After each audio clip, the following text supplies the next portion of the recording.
Assalamualaikum students, I am Nimsha Said, your on-screen chemistry instructor from tutoria.pk. Students, let's start the exercise of chapter number 1, that is basic concept. सबसे पहले start करते हैं students हम MCQs से.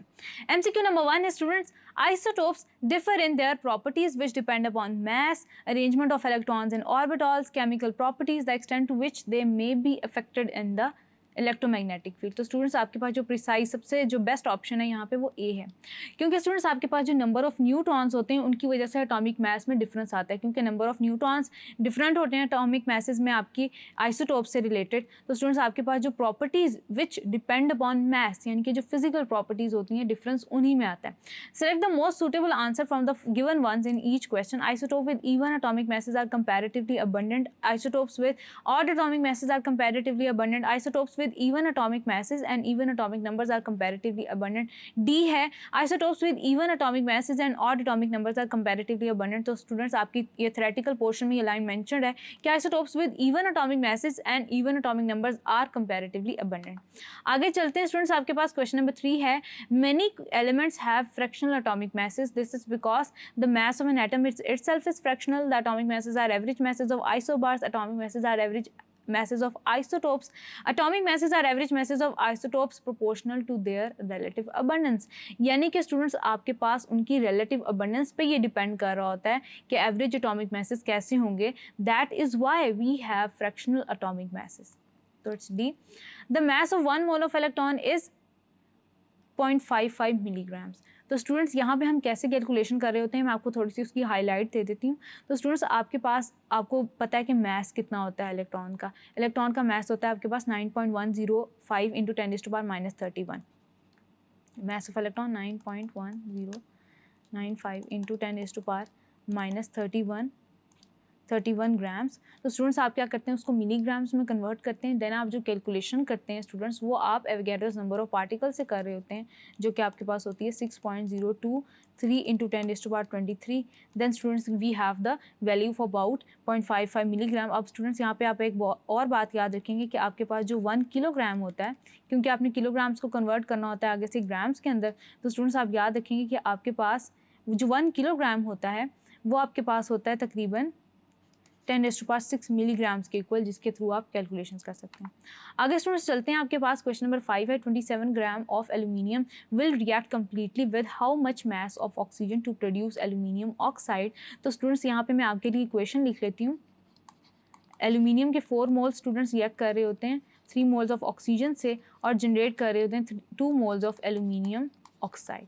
अब students इसके लिए जो आपके पास आंसर है, आपके पास ऑप्शन ए है 8 gram of oxygen, option B है 16 gram of oxygen, option C है आपके पास 32 grams of oxygen, option D है आपके पास 24 grams of oxygen. So students it's D, आपके पास आ जाता है 24 ग्राम्स ऑफ ऑक्सीजन. और स्टूडेंट्स यूजिंग कैलकुलेशंस जो कि हमने अपनी एग्जाम्पल्स में भी इस्तेमाल किए इस इक्वेशन के थ्रू. अब स्टूडेंट्स आगे चलते हैं. The number of moles of carbon dioxide which contain 8 gram of oxygen. तो स्टूडेंट्स इसमें उसी तरह हम करेंगे, नंबर ऑफ मोल्स कैलकुलेट करेंगे. सबसे पहले नंबर ऑफ मोल्स कैलकुलेट करने के बाद स्टूडेंट्स हम कहेंगे कि जो 1 मोल ऑफ कार्बन डाइऑक्साइड है उसमें 2 मोल्स ऑफ ऑक्सीजन होती है. तो उस बेस पे जब हम कंपैरिजन के थ्रू कैलकुलेशन करेंगे तो हमें पता चलेगा कि option A is the right one, that is 0.25 moles. Then students आगे चलते हैं. The largest number of molecules are present in 3.6 gram of water, 4.8 grams of ethyl alcohol, 2.8 grams of carbon monoxide, 5.4 grams of nitrogen pentaoxide. तो students हमने क्या करना है कि number of moles calculate करने हैं और नंबर ऑफ मोल्स सबके कैलकुलेट करेंगे 4 ऑप्शंस के और उनको मल्टीप्लाई कर देंगे एवोगैड्रोस नंबर ऑफ पार्टिकल से, ताकि स्टूडेंट्स आपके पास नंबर ऑफ मॉलिक्यूल्स आ जाएं.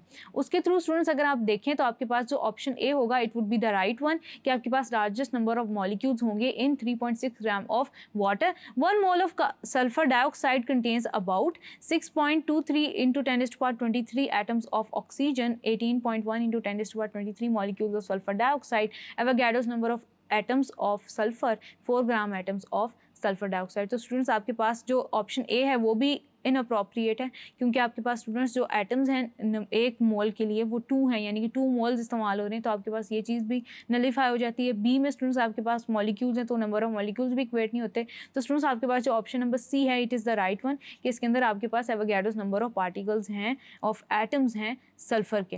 देन स्टूडेंट्स आगे चलते हैं, the volume occupied by 1.4 gram of nitrogen eight STP is. तो स्टूडेंट्स यहाँ पे आप कैसे कैलकुलेशन कर रहे होंगे, यहाँ पे आपने नंबर ऑफ मोल्स कैलकुलेट करने हैं, और स्टूडेंट्स आपके पास जो भी नंबर ऑफ मोल्स की वैल्यू आ रही होगी उसको आपने मोलर वॉल्यूम जो कि आपके पास है 22.414 डेसीमीटर क्यूब, उससे आपने मल्टीप्लाई कर देना है। तो आपके पास students at the end volume आ जाएगा that is occupied by 1.4 gram of nitrogen, that will be C, that is 1.12 decimetre cube.